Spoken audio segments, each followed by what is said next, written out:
47편 말씀을 같이 교독하도록 하겠습니다.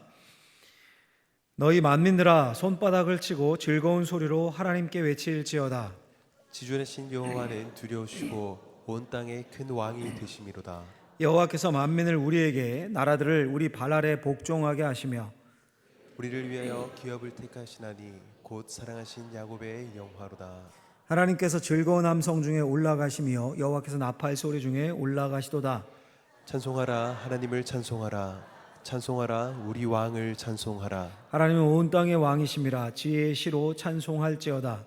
하나님이 뭇 백성을 다스리시며 하나님이 그의 거룩한 보좌에 앉으셨도다. 같이 했습니다. 문나라의 고관들이 모이며 아브라함의 하나님의 백성이 되도다. 세상의 모든 방패는 하나님의 것임이며 그는 높임을 받으시리로다. 아멘. 하나님 감사합니다. 하나님의 말씀 앞에 세워주시고 은혜로 우리를 이끌어 가셨음에 감사합니다. 주의 말씀이 우리의 상처들을 치유하고 무너졌던 마음들을 회복시키고 우리 안에서 은혜의 샘물이 솟아나게 하는 역사가 되게 하여 주옵소서. 예수님의 이름으로 기도하옵나이다. 아멘. 오늘은 은혜가 감사가 됩니다 라는 제목으로 하나님의 말씀을 전하고자 합니다. 그림을 한 장 보여주시면 뭔지 한번 알아보십시오. 이게 뭡니까? 이게 뭐 같습니까 여러분? 낙서한 것 같죠? 대충 아이가 낙서한 것 같기도 하고. 근데 이게 한 건축가가 뭔가 이제 휘갈려서 스케치해 놓은 그림입니다. 저 스케치의 결과물이 뭔가 하면 제가 보여드리겠습니다. 그 다음 사진 보여주시면 놀랍처럼 저게 이제 스페인에 있는 아주 유명한 빌바오의 구겐하임 미술관이라고 합니다. 저도 가보진 못했는데 엄청 아름답죠. 보기만 해도 유명한 건축물로 꼽힌다고 하더라고요. 저 미술관이 아까 그 본 휘갈긴 그 스케치에서 시작이 되었다 합니다. 프랑크 게리라는 유명한 건축가가 저렇게 스케치를 하고 그걸 이제 구체화한 거죠. 여러분 서울 동대문 가보신 분들 있으시겠지만 동대문에 가면 희한한 건물 하나 있습니다. 막 은생으로 동대문 프라자라고요. 저 구겐하임 미술관의 영향을 받아서 그렇게 건축을 했다라고 하더라고요. 여러분 가만 좀 이렇게 생각해 보면 우리의 신앙도 이와 같지 않을까. 오늘 설교 제목이 은혜가 감사가 됩니다입니다. 근데 처음 하나님의 은혜는 마치 막 저렇게 스케치해 놓은 그 그림처럼 전혀 뭔지 모르겠는, 머리로는 하도 은혜 들어서 알겠는데 마음으로는 이게 와닿지 않는 그런 때가 있습니다. 예배당에 지금 와 앉아 있지만 말씀도 뭐 잘 안 들려요. 추수감사제를 하고 광고 나가고 헌금봉투 들어있고 앞에 과일 놓여 있어도 나와는 상관없고 나가다 떡 한 조각 받으면 그건 좀 기뻐요. 간식이 생긴 거니까. 뭐 이 특별한 감동도 없습니다. 아마 제 생각에 이 자리에, 이 예배의 자리에 두 부류의 성도님들이 앉아 있을 것 같습니다. 첫째 부류는 이미 은혜가 감사로 터져 나온 분들입니다. 삶의 고비를 지나고 밋밋해 보이던 그 은혜의 밑그림에 감사란 색이 이제 완전히 덧입혀진 걸 깨닫습니다. 이런 분들은 특히 감사절기를 지나면서 돌아보면서 이 하나님의 손길이 기억나고 힘들었던 시간 견디게 해주셨던 말씀이 기억나고 작은 기도에 응답하셨던 그 응답하셨던 그 응답 주님이 떠오릅니다. 그때도 하나님이 함께 하셨구나. 그때 그게 진짜 실패이고 수렁인 줄 알았는데 이게 은혜였구나 지나고 나니까. 지금 내가 이 예배의 자리에 있는 것 자체가 은혜구나. 그런 분들에게 이 감사절은 말 그대로 감사가 터져 나오는 자리입니다. 진짜 마음에서 우러나오는 감사와 찬양이 그분들에게 있습니다. 근데 또 한 부류의, 두 번째 부류의 분들은 우리 신앙의 선배들이 말했던 영혼의 어두운 밤을 지나고 있는 분들입니다. 은혜가 느껴지질 않습니다. 감사는커녕 삶에 대한 불평만 가득합니다. 도대체 하나님 계신 겁니까? 하나님이 계시면 왜 내 삶은 항상 이 모양입니까? 왜 이렇게 내리막길이 많습니까? 하나님 어디 계십니까? 있다면 좀 말씀 좀 해주십시오. 이런 분들이 있을 수 있습니다. 여러분 이게 믿음이 없고 불경한 걸까요? 그렇지 않습니다. 성경의 기자들도 그랬습니다. 시편 10편의 기자가 이렇게 고백합니다. 여호와여 어찌하여 멀리 서시며 어찌하여 환난 때에 숨으시나이까. 환난인데 하나님 멀리 계신 것 같아요. 전혀 내 삶에 관여하지 않는 것 같습니다. 또 시편 13편 기자는 이렇게 노래합니다. 여호와여 어느 때까지니까 나를 영원히 잊으시나이까? 하나님이 나를 잊으신 것만 같습니다. 나 같은 건 안중에도 없는 것 같습니다. 내게 얼굴을 돌리시고 외면하는 것 같습니다. 시편 22편 기자는 더합니다. 내 하나님이여 내 하나님이 어찌 나를 버리셨나이까? 버림받은 것 같은 느낌이에요. 어찌 내 신음소리를 듣지 아니하시나이까? 낮에도 부르짖고 밤에도 잠잠하지 아니하오나 응답하지 아니하시나이다. 버림받은 것 같은 느낌. 기도하라고 그래서 그렇게 기도했는데 응답은커녕 아무 변화도 없습니다. 이 시편 기자들도 영혼의 어두운 밤을 지난 거죠. 이런 시편이 얼마나 많은지 모릅니다. 시편에 굉장히 많습니다. 그럼 도대체 왜 이런 느낌이 들까요? 제 생각엔 아직 더 색깔이 더 칠해지지 않은 밑그림 상태이기 때문이 아닐까요? 스케치 밑그림 알아볼 수가 없습니다. 하나님이 일하시는 건지 나를 사랑하시는 건지 손에 확 잡히고 눈에 확 보이는 게 없습니다. 처음에 봤던 스케치 밑그림처럼 보고는 도대체 뭘 하라는 건지 그냥 제쳐두는. 그 시편 기자처럼 그냥 힘들고 어렵고 그러니 원망하고 탄식하고 의심하고 울 뿐입니다. 근데 여러분 중요한 사실은요, 성경에 말하는 바에 따르면 우리의 느낌과 감정과 상황과 상관없이 하나님은 살아계십니다. 어떤 사람은 선이 이렇게 몇 개 그려진 밑그림 상태고 어떤 사람은 이렇게 대생 단계고 어떤 사람은 완성된 미술관처럼 그런 차이가 있을 뿐이에요. 다 신앙의 성숙과 단계가 또 다를 뿐이고요. 자, 여러분 이 사실을 우리가 기억하면서 이 추수감사절이라고 우리가 보내는 이 시점에서 우리가 할 일은 뭐냐 하면 감사의 자리에 있건 혹은 어찌하여 이러면서 의심의 자리에 있건 어쨌든 지금 이 자리에 여러분들 오셨잖아요. 할렐루야. 있어야 할 자리에 있을 수 있음에 감사하는 겁니다. 할렐루야. 네. 이런 의미로 우리 고백을 담아서 입술을 열어서 크게 한번 같이 읽어보죠. 우리의 마음을 고백해 봅니다. 같이 한번 읽습니다. 하나님의 은혜 안에 있음을 감사합니다. 하나님의 은혜 안에 있음을 감사합니다. 오늘 본문을 좀 보시면 시는 장르가 있죠. 장르를 구분한다면 찬송시로 분류가 됩니다. 1절에 보면 즐거운 소리로 하나님께 외칠지어다. 6절 찬송하라 하나님을 찬송하라. 7절 지혜의 시로 찬송할지어다. 9절 그는 높임을 받으시리로다. 아멘. 어때요 여러분? 찬송시 감사절에 적절한 본문이죠. 온통 하나님을 찬양하라 찬송하라는 내용입니다. 근데 여러분 제가 이 본문을 이제 계속 읽고 살펴보고 묵상하다가 문득 표제에 눈이 머물렀습니다. 표제를 보시면 이렇게 되어 있어요. 표제를 한번 읽어볼까요? 이렇게 되어 있습니다. 고라 자손의 시 인도자를 따라 부르는 노래. 그러니까 고라라는 이름을 가진 사람 그 후손들이 쓴 시라는 거죠. 고라가 누굽니까 여러분? 고라가 제사장 가문이라고 하는 레위의 증손자입니다. 레위의 증손자.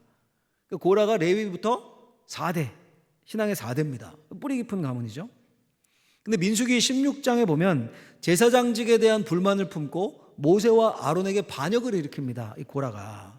왜 너희 형제만 스스로 높임을 받느냐 이러면서요. 그도 그럴게요 여러분. 모세도 레위의 증손자입니다. 그러니까 증조부가 고라랑 모세랑 같습니다. 레위. 할아버지도 고핫으로 같습니다. 고핫의 아들이 넷이었습니다. 넷. 그 첫째가 아므람, 둘째가 이스할이라는 사람입니다. 아므람이 모세와 아론의 아버지고 아스할이 고핫의 아버지입니다. 고핫의 아버지. 그러니까 촌수라면 어떤 거예요? 친척인 겁니다. 사촌 간에. 모세가 사촌 형인 겁니다. 그러니까 이런 거죠. 우리 다 레위 가문인데 왜 형이 뭔데 형 혼자만 높은 자리에서 이렇게 권력 누리고 하냐. 이런 학명이죠. 사촌이 땅 사면 뭐 아파요? 배 아프잖아요.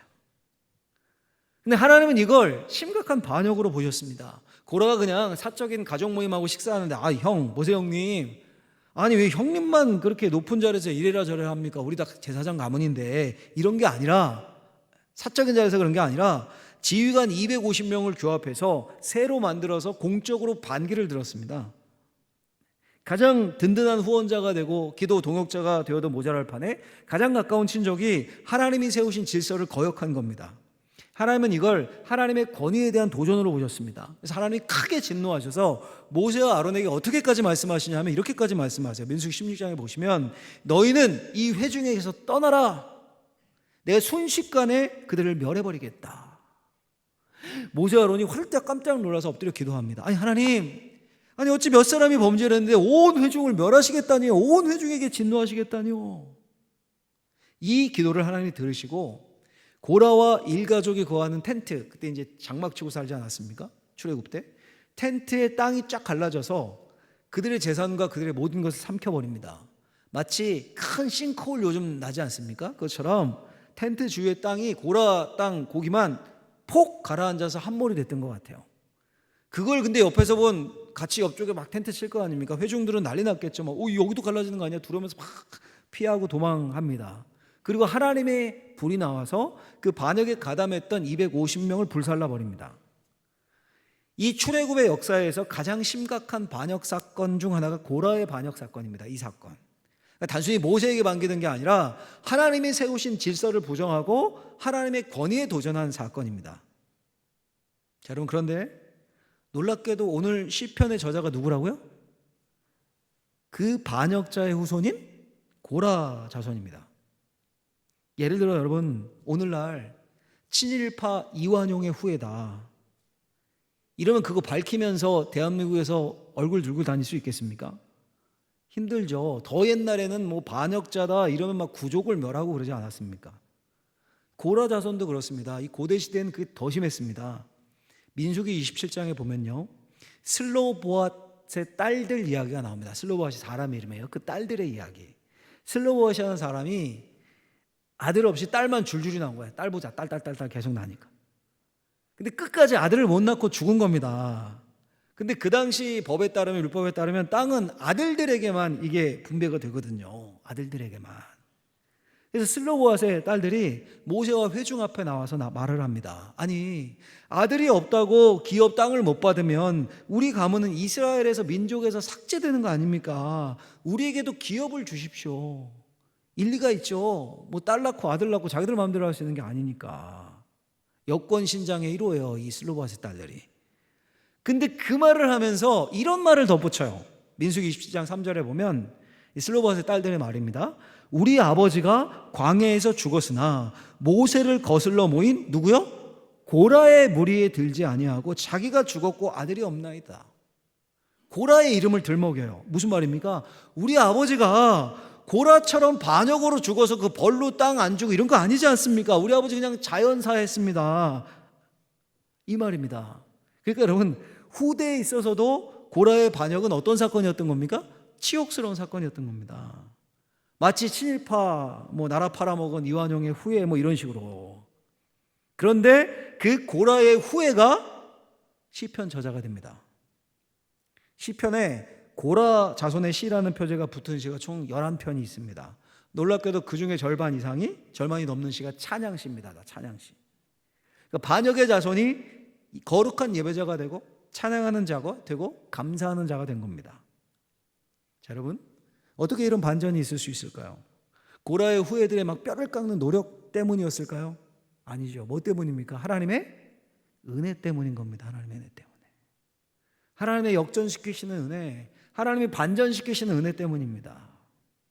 민수기 26장에 보면 그 고라의 반역 사건을 짧게 요약하면서 마지막 절에 이런 말씀을 덧붙입니다. 그러나 고라의 아들들은 어떻게 됐다고요? 죽지 아니하였더라. 아멘. 대개 반역하면 다 찾아내가지고 씨를 말리지 않습니까? 3족을 멸하고 9족을 멸하고. 그런데 하나님은 그 고라의 아들들, 고라의 자손들을 보존하셨다는 겁니다. 심판 속에서도, 반역 속에서도 마르지 않고 흐르는 하나님의 은혜입니다. 그리고 결국 그 고라의 자손들을 예배자로 회복시키시고 찬양하는 사람들로 일으키십니다. 그리고 고라의 자손들이 찬양할 수밖에 없는 겁니다. 하나님의 은혜 안에 있음을 찬양하고 감사했습니다. 여러분, 성경에 보면 성경은 온통 이런 역전의 은혜에 관한 이야기입니다. 요셉 생각해 보십시오. 형들의 배신, 강간 미수범이라고 누명 쓰고 투옥되고, 근데 하나님이 그걸 선으로 바꾸사 결국 이집트의 총리로 세우시죠. 배신, 누명, 투옥은 그 고난, 그건 통로였을 뿐입니다. 글로 가는. 에스더와 모르드게, 유대 민족을 말살시키려는 하만의 계획이 있었습니다. D-Day가 딱 정해져 있었습니다. 이때 다 유대 민족 쳐서 죽여도 불법 아니다, 이런. 근데 오히려 그 D-Day가 유다 민족의 대표적인 명절로 바뀌죠. 명절로 바뀝니다. 불임절이라고. 다윗, 가장 비천한 당시의 3D 직업이에요. 3D 직업. 일용직도 안 되는 3D 직업. 목동에서 가장 높은 왕으로 인생 역전이죠. 여러분, 십자가야말로 정점 아닙니까? 가장 비참한 로마의 사형 틀이 십자가인데 그게 구원의 소망이 됩니다. 그 십자가가 부활이 됩니다. 절대 절망이 절대 소망이 됩니다. 반전의 정점이죠. 성경뿐이 아닙니다. 교회사에서도 그런 예는 넘쳐납니다. 존 뉴턴, 노예 사고 팔던 그 상선 선장에서 어메이징 그레이스를 쓴 최고의 찬송시 작가, 목사가 되죠. 성 어거스틴, 방탕자, 페류나 같은 방탕자에서 성자가 되고 중세 최고의 신학자, 철학자가 됩니다. 존 버년이라고 이름 들어보셨습니까? 철로 역정을 쓴, 전 세계 200개의 언어로 번역돼서 수억 부가 팔린 책입니다. 수감된 떠돌이 설고자에 불과했는데 감옥에서 철로 역정을 씁니다. 여러분, 하나님이 일으키시는 반전의 은혜, 역전의 은혜가 이들 모두 삶 가운데 깔려 있었던 겁니다. 그럼 여러분, 우리가 믿는 하나님은 다르냐고요? 우린 다른 하나님을 믿는 겁니까? 같은 하나님을 믿는 거 아닙니까? 이 중에 고라의 후예처럼 반역의 늪에 빠진 성도들, 그런 분 있으십니까? 이 중에 요셉처럼 배신과 누명으로 감옥에 갇힌 분 있으십니까? 감옥에 갇혀 있으면 이 자리에 없겠죠. 이 중에 존 뉴턴처럼 사람을 파고 사는 그런 직종을 가진 분 있으십니까? 여러분, 하물며 그들에게도 하나님의 은혜가 임했습니다. 그 말은 오늘날 저와 여러분도 하나님의 은혜 안에 있다는 겁니다. 못 느낄 수도 있어요. 못 느낄 수도 있습니다. 마치 고라 자손이 반역으로 그렇게 멸절되고 심판받고 어려웠어도 그들의 자손을 멸하지 않는 그 은혜의 씨앗을 하나님이 남겨주셨던 것처럼 지금 여러분들의 삶이, 우리 삶이, 아유, 하나님 어디 계십니까 도대체? 왜 내 기도는 응답하지 않으십니까? 내 삶은 뭐 이렇게 굴곡이 많습니까? 이런 탄식만 있다 하더라도 분명 하나님의 은혜는 저와 여러분들을 붙잡고 있습니다. 그래서 우리가 이 자리에 있을 수 있습니다. 여러분, 한 해를 결산하는 우리 추수감사주의를 보내면서 진정으로 마음에서 우러나서 감격 가운데 고백을 하든지 그럼 너무 좋겠지만, 혹 그렇지 않을 수도 있어요. 너무 힘들고 어렵지만 그런 분들은 어떻게 해야 되냐면 내 의지를 발동해서 고백하는 거예요. 의지를. 밥이 너무 먹기 싫은데 아프고 막 힘들고 입맛 하나도 없고 소화도 안 되고 너무 먹고 싶은데 너 어떻게라도 먹으라 그래요? 억지로라도 먹어야 건강 회복된다라고 하지 않습니까? 아픈 사람들에게 억지로라도 먹어라, 몇 숟갈이라도. 그러니까 내 의지를 발동해서 고백을 하던 하나님의 은혜 안에 있음을 감사합니다. 고백하는 오늘 한 날 되시기를 예수님의 이름으로 축원합니다. 축원합니다. 자, 여러분, 이렇게 고라 자손이 반역자의 후예에서 예배자가 됐습니다. 찬양하고 감사합니다. 뭘 감사할까요? 뭘? 두 번째, 그 내용을 한번 보죠. 두 번째, 같이 한번 우리 고백합니다. 하나님이 온 세상의 주권자이심에 감사합니다. 하나님이 온 세상의 주권자, 통치자, 다스리심을 감사합니다. 이 말인데요. 여러분, 시에는 우리 고등학교 때, 중학교 때 배우죠. 연, 단락을 연이라고 하고 한 줄 한 줄을 행이라고 하지 않습니까? 연과 행으로 시는 구별을 하죠. 시편 47편도 그런데 그렇게 크게 구분하면 두 연으로 구별할 수 있습니다. 두 연으로. 1절부터 4절까지가 첫 번째 연이고 6절부터 9절까지가 두 번째 연입니다. 그래서 그 각 연의 시작절을 보면 1년 1절이 시작이겠죠. 너희 만민들아 손바닥을 치고 즐거운 소리로 하나님께 외칠지어다. 2연의 시작이 6절입니다. 찬송하라, 하나님을 찬송하라, 찬송하라, 우리 왕을 찬송하라. 그러니까 즐거운 소리로 하나님께 외쳐라, 하나님을 찬송하라. 지금 찬송을 외치죠. 1년과 2연 시작이 같아요. 지금 여호와 하나님을 찬양하라, 찬송하라. 자, 이제 질문이 생기죠. 왜 찬송해야 되는데? 이유가 뭔데? 2절에서 이제 1년의 2절 보시면 지존하신 여호와는 두려우시고 온 땅에 뭐가 되신다고요? 왕이 되심이로다. 2연의 두 번째 구절 7절인데 하나님은 온 땅에 뭐라고요? 왕이심이라 지혜의 시로 찬송할지어다. 역시 1년 2연이 같죠. 하나님 온 땅의 왕이시기 때문에 찬송해야 합니다. 감사해야 합니다. 그리고 4절 9절에 가면 그 온 땅의 왕이신 하나님이 이스라엘을 택하신 것에 대해서 말을 합니다. 4절 보시면 1년 마지막 4절에 보시면 우리를 위하여 기업을 택하시나니 사랑하신 야곱의 영화로다. 9절, 2절의 마지막 절인데, 2연의 마지막 절인데, 문나라의 고관들이 모이며 아브라함이 하나님의 백성이 되도다. 그러니 여러분 지금 1년과 2년이 평행처럼 같죠? 같아요. 하나님을 찬양하라. 왜요? 그가 왕이기 때문이다. 그 왕이 뭘 하셨습니까? 자기 백성을 택하셨다. 이게 이 시입니다. 자, 그런데 이 1년과 2년을 연결하는 접착제와 같은 중간 구절이 5절이에요. 5절. 중간 구절이. 같이 여러분 머릿속에 상상을 한번 하시면서 이 구절을 읽어보죠. 5절을 같이 한번 읽어보겠습니다. 같이 읽습니다. 하나님께서 즐거운 함성 중에 올라가시며 여호와께서 나팔 소리 중에 올라가시도다. 아멘. 여러분 무슨 이미지가 그려지십니까? 상상할 때 함성 중에 올라가신다. 사방에서 함성과 박수가 막 울려 퍼지는 와, 와 박수가. 나팔 소리 중에 올라가신다. 나팔이 막 울려요. 나팔이 울리고 곡이 연주됩니다. 보통 여러분 고대 세계에서 언제 그런 함성과 나팔이 쫙 울려 퍼집니까? 왕이 등극할 때입니다. 그 그림을 그리고 있는 겁니다. 함성과 나팔이 울려 퍼질 때 왕이신 하나님이 올라가시도다. 왕의 자리로 올라가신다는 겁니다. 그러니까 왕이신 하나님, 모든 것을 통치하시는 하나님을 생생한 이미지로 지금 노래하고 있는 겁니다. 자, 왕은 뭘 합니까? 통치하죠. 또 왕에게 누가 있습니까? 백성이 있습니다. 백성 없는 왕은 왕일 수가 없죠. 좋은 왕을 만나면 그 왕은 수지를 맞습니다. 요즘도 좋은 대통령, 좋은 지도자가 있으면 그 나라가 금방 융성하고 흥해지죠. 반면에 독재, 탐욕 가득한 지도자 있으면 그 나라는 후퇴합니다. 요즘 남아시아나 아프리카 일어나는 현상들이죠. 독재하기 위해서 막 통제하고 가두고 SNS 젊은이들 금지하고 그래서 막 시위가 일어나고 관공서 불태우고 그런 일들이 현재도 일어납니다. 근데 고대 세계는 말할 것도 없었죠. 선왕이 있으면 태평성대를 이루고 나라가 부강해집니다. 반면에 악한 왕조가 들어서면 나라가 망조가 됩니다. 그런데 온 천지 만물을 주관하시는 하나님이 왕이신 나라가 있습니다. 그 나라 백성이 되었습니다. 그 하나님의 다스림을 받습니다. 하나님의 법에 따라 움직입니다. 그 나라는 정의와 사랑이 살아있습니다. 그 나라는 낮은 자가 높아지고 높은 자가 낮아져서 섬깁니다. 그 나라의 통치의 원리는 은혜입니다. 은혜. 법치가 아니라 은혜예요. 은혜. 그래서 새벽 6시에 일하러 온 자나 9시에 일하러 온 자나 정오 12시에 일하러 온 자나 심지어 끝나기 1시간 남긴 오후 5시에 일하러 온 자도 은혜로 전부 다 하루 품삯을 받습니다.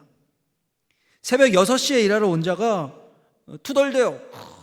비교하면서 내가 더 일 많이 했는데 왜 똑같이 주냐.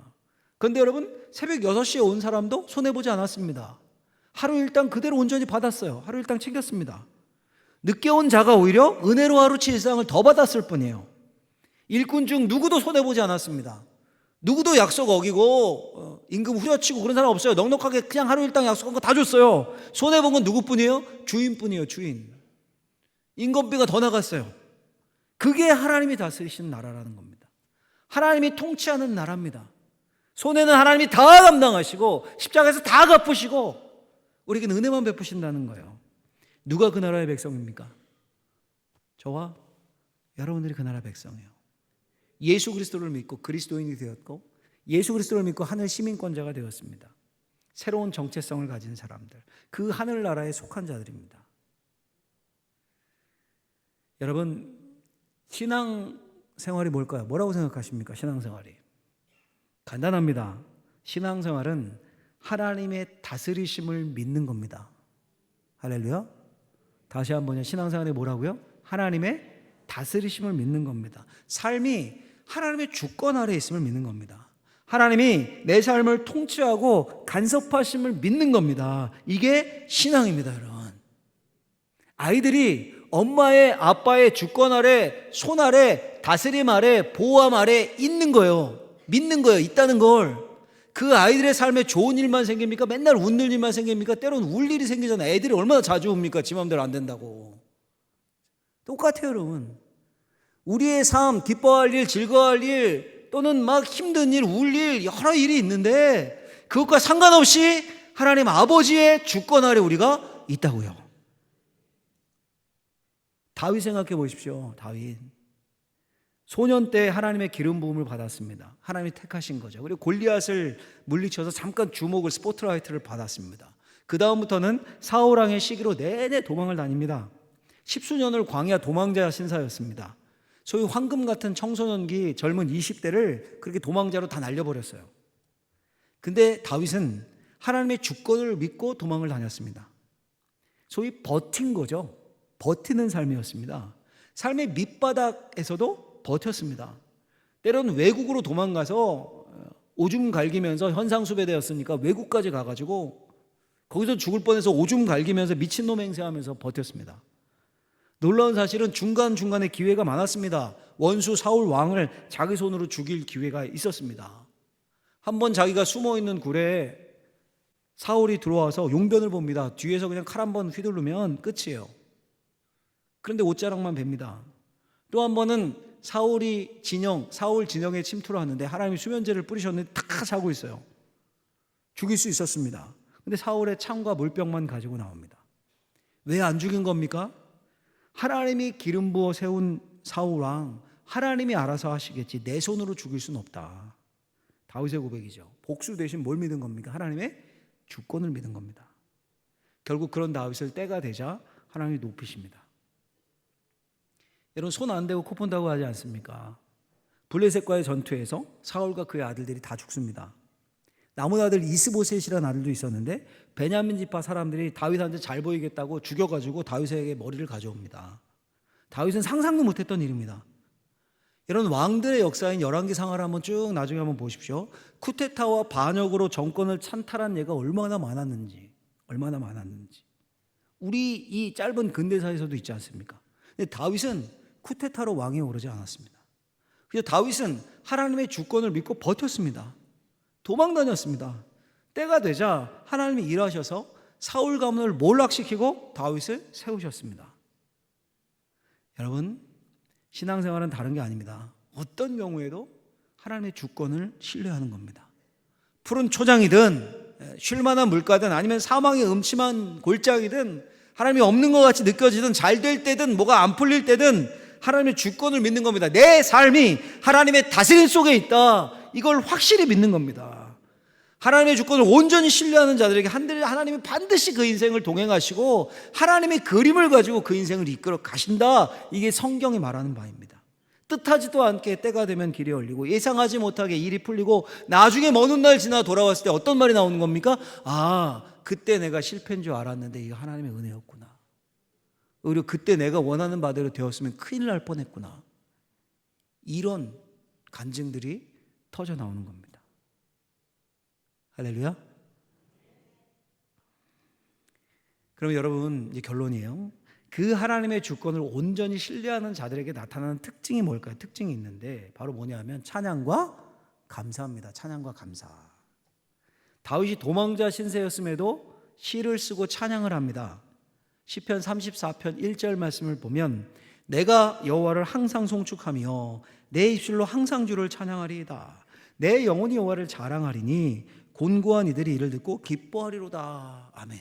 굉장히 잘 풀리고 승리하고 이랬을 때 지은 시 같은데 다윗이 잘못 판단해서 그 나라에서 도망갈 데가 없으니 현상수배가 너무 많이 붙어 있어서 파파라치들 막 쫓아다니고 도망갈 데가 없으니까 적국으로 망명을 합니다.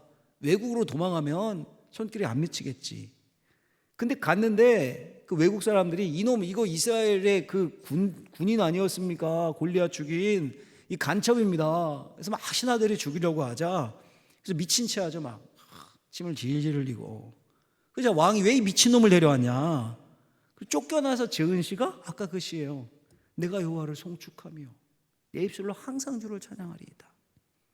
하나만 더 볼까요? 시편 57편 우리가 잘 아는 말씀인데 하나님이여 내 마음이 확정되고 내 마음이 확정되어 싸우니 내가 노래하고 내가 찬송하리이다. 내 영광아 깰지어다 비파야 수고마 깰지어다 내가 새벽을 깨우리로다.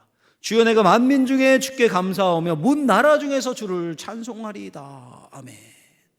마치 왕의 자리에 딱 올랐을 때 감사합니다 하면서 답사로 읽은 그런 시 같아요.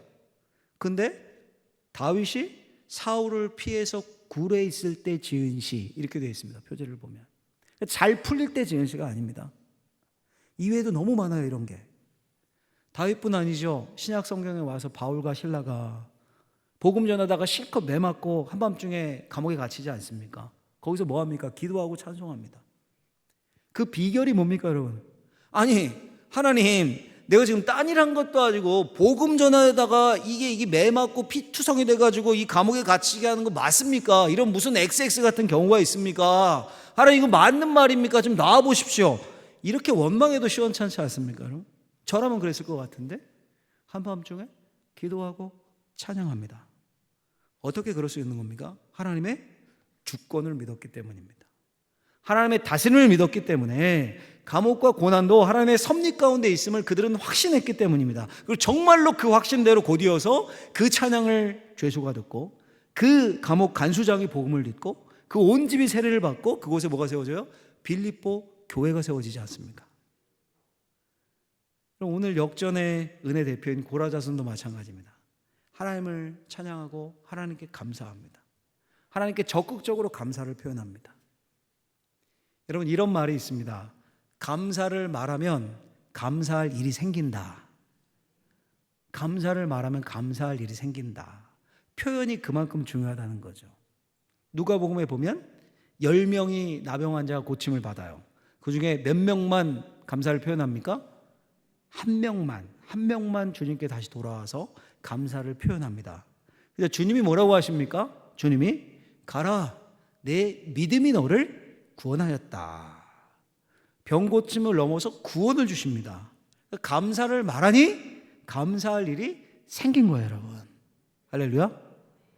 우리도 한번 해보죠. 입술을 열어 같이 한번 고백해 보도록 하겠습니다. 오늘 나눈 말씀을 기억하시라고 제가 다시 첫 번째, 두 번째 문장을 준비했어요. 같이 한번 읽어보겠습니다. 첫 번째, 하나님의 은혜 안에 있음을 감사합니다. 아멘. 두 번째, 하나님의 다스림 안에 있음을 감사합니다. 할렐루야. 우리 하나님 앞에 감사의 박수.